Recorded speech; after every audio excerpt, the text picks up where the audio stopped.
Hey, what is up, everybody? I'm here to give you guys my Read Aloud series for The Adventures of Tom Sawyer, um, chapter 29. And if you want to check out my Read Aloud series for chapters 1 through 28, if you're just starting to watch this series, click down on the playlist down in the description box below. And now I'm going to get right into the Read Aloud series. This chapter is called Huck on Injun Joe's track. So this kind of immediately hooks me to want to read this chapter after everything that's been going on with the past couple of chapters. And this chapter starts on page 185 and it ends on page 193. Yeah, so it's a little bit of a longer chapter, so I'm just going to get right into it. So I'm just going to read it. The first thing Tom heard on Friday morning was a glad piece of news. Judge Thatcher's family had come back to town the night before. Both Injun Joe and the treasure sunk into secondary importance for a moment, and Becky took the chief place in the boy's interest. He saw her and they had an exhausting good time playing High Spy and Goalie Keeper with a crowd of their schoolmates. The day was completed and crowned in a particularly satisfactory way. Becky teased her mother to appoint the next day for the long-promised and long-delayed picnic, and she consented. The child's delight was boundless, and Tom's not more moderate. The invitations were sent out before sunset, and straightway the young folks of the village were thrown into a fever of preparation and pleasurable anticipation. Tom's excitement enabled him to keep awake until a pretty late hour, and he had good hopes of hearing Huck's meow and of having his treasure to astonish Becky and the picnickers with the next day, but he was disappointed. No signal came that night. Morning came eventually, and by 10 or 11 o'clock, a Giddy and Rockland company were gathered at Judge Thatcher's, and everything was ready for a start. It was not the custom for elderly people to mar picnics with their presence. The children were considered safe under the wings of a few young ladies of 18 and a few young gentlemen of 23 or thereabouts. The old steam ferry boat was chartered for the occasion. Presently the gay throng filed up the main stream, laden with provision baskets. Sid was sick and had to miss the fun. Mary remained at home to entertain him. The last thing Mrs. Thatcher said to Becky was, You'll not get back till late. Perhaps you'd better stay all night with some of the girls that live near the ferry landing, child. Then I'll stay with Susie Harper, Mama. Very well, and mind and behave yourself, and don't be any trouble. Presently, as they tipped along, Tom said to Becky, Say, I'll tell you what we'll do. Steady of going to Joe Harper's, we'll climb right up the hill and stop up at the window at Widow Douglas's. She'll have ice cream. She has it most every day, dead loads of it, and she'll be awfully glad to have us. Oh, that'll be fun. Then Becky reflected a moment and said, But what will Mama say? How does she know? The girl turned the idea over in her mind and said reluctantly, I reckon it's wrong, but shucks, your mother won't know, and so what's the harm? And all she'll want is that you'll be safe. I bet she'd say go there if she'd thought of it. I know she would. The Widow Douglas's splendid hospitality was a tempted bait. It and Tom's persuasion presently carried the day. So it was decided to say nothing to anybody about the night's program. I don't know if that's how you say that. Presently it occurred to Tom that maybe Huck might come this very night and give the signal. The thought took a deal of the spirit out of his anticipations. Still, he could not bear to give up the fun at Widow Douglas's. And why should he give it up? He reasoned. The signal did not come the night before, so why should it be any more likely to come tonight? I have a feeling that's going to go somewhere. The sure fun of the evening outweighed the uncertain treasure, and boy-like, he determined to yield to the stronger inclination and not allow himself to think of that box of money another time that day. 3 miles below town, the ferry boat stopped at the mouth of a woody hollow and tied up. The crowd swarmed ashore, and soon the forest distances and craggy heights echoed far and near with shoutings and laughter.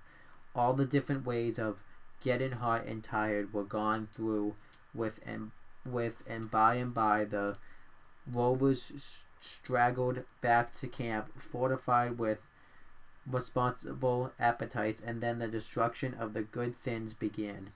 After the feast, there was a refreshing season of rest and chat in the shade of spreading oaks. Shokes by and by, someone shouted, "Who's ready for the cave?" Everybody was bundles of candles procured, and straight away there was a general scamper up the hill. The mouth of the cave was up the hillside, an opening shaped like a letter A. Which brings me back to the Scarlet Letter, that awful book, because of the Scarlet Letter was an A, so for adulterer. So its massive oaken door stood unbarred. Within was a small chamber, chilly as an outhouse and walled by nature with solid limestone that was dewy with a cool sweat. It was romantic and mysterious to stand there in the deep gloom and look out upon the green valley shining in the sun. But the impressiveness of the situation quickly wore off, and the romping began again. The moment a candle was lighted, there was a general rush upon the owner of it. A struggle and a gallant defense, followed by the candle, was soon knocked down or blown out, and then there was a glad clamor of laughter and a new chase. But all things have an end. By and by the procession went violent down the steep descent of the main avenue, the flickering rank of lights dimly revealing the lofty walls of a rock almost to their point of junction, 60 feet overhead. This main avenue was not more than 8 or 10 feet wide. Every few steps, other lofty and still narrower crevices branched from it on either end, for McDowell's cave was but a vast labyrinth of crooked aisles that ran into each other and out again and led nowhere. It was said that one might wander days and nights together through its intricate tangle of rifts and chasms. I think that's what that says. And never find the end of the cave. and that he might go down and still down into the earth, and it was just the same. Laboreth and underneath, laboreth, and no end to any of them. No man knew the cave. That was an impossible thing. Most of the young men knew a portion of it, and it was not customary to venture much beyond this portion. Tom Sawyer knew as much of the cave as anyone. The procession moved along the main avenue some 3/4 of a mile, and then groups and couples began to slip aside into branch avenues, fly along the dismal corridors, and take each other by surprise at points where the corridors joined again. Parties were able to elude each other for the space of half an hour without going beyond the known ground.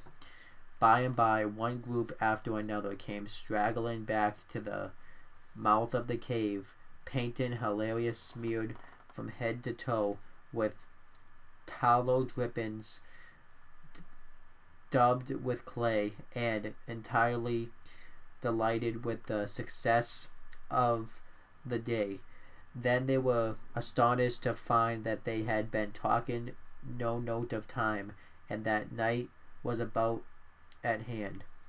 The clanging bell had been calling for half an hour. However, this sort of close to the day's adventures were romantic and therefore satisfactory. When the ferry boat with her wild flight pushed into the stream, nobody cared sixpence for the wasted time but the captain craft. Huck was already upon his watch when the ferry boat's lights went glinting past the wharf. He heard no noise on board, for the young people were as subdued and still as people usually are who are nearly tired to death. He wondered what about it was and why she did not stop at the wharf, and then he dropped her out of his mind and paid his attention upon his business. The night was growing cloudy and darker. 10 o'clock came, and the noise of vehicles ceased, and scattered lights began to wink out. All straggling foot passengers disappeared. The village betook itself to its slumbers and left the small watcher alone with the silence and the ghosts. 11 o'clock came, and the tavern lights were put out. Darkness everywhere. Now Huck waited what seemed a very long time, but nothing happened. His faith was weakening. Was there any use? Was there really any use? Why not give up and turn in? A noise fell upon his ear. He was all attention in an instant. The alley door closed softly. He sprang up to the corner of the brick door. The next moment, two men brushed by him, and one seemed to have something under his arm. It must have been that box. So they were going to remove the treasure. Why call Tom now? It would be absurd. The men would get away with the box and never be found again. No, he would stick to them, wake and follow them. He would trust to the darkness for security from discovery. So, communing with himself, Huck stepped out and glided along behind the men, cat-like, with bare feet, allowing them to keep just as far enough ahead not to be visible. They moved up to the River Street 3 blocks. They turned to the left up across street. Then they went straight ahead. Then until they came to the path that led up Cardiff Hill. This they took. They passed by the old Walshman's house halfway up the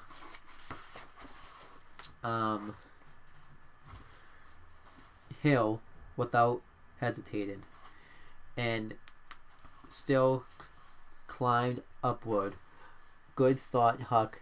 They will bury it in the old quarry, but they never stopped at the quarry.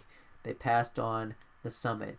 They plunged into the narrow path between the tall sumac bushes and were at once hidden in the gloom. Huck closed up and shortened his distance now, for they never for they would never be able to see him. He trotted along a while, then slackened his pace, fearing he was gaining too much fast.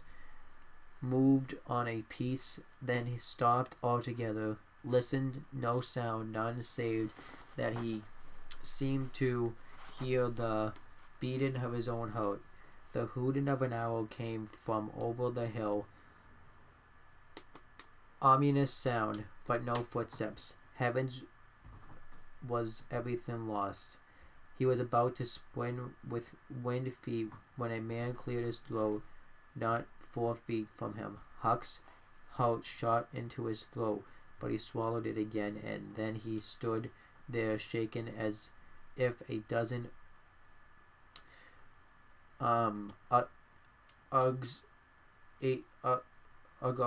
had taken charge of him at once, and so weak that he thought he must surely fall to the ground. He knew where he was. He knew he was within 5 steps of the stile leading into Widow Douglas's grounds very well.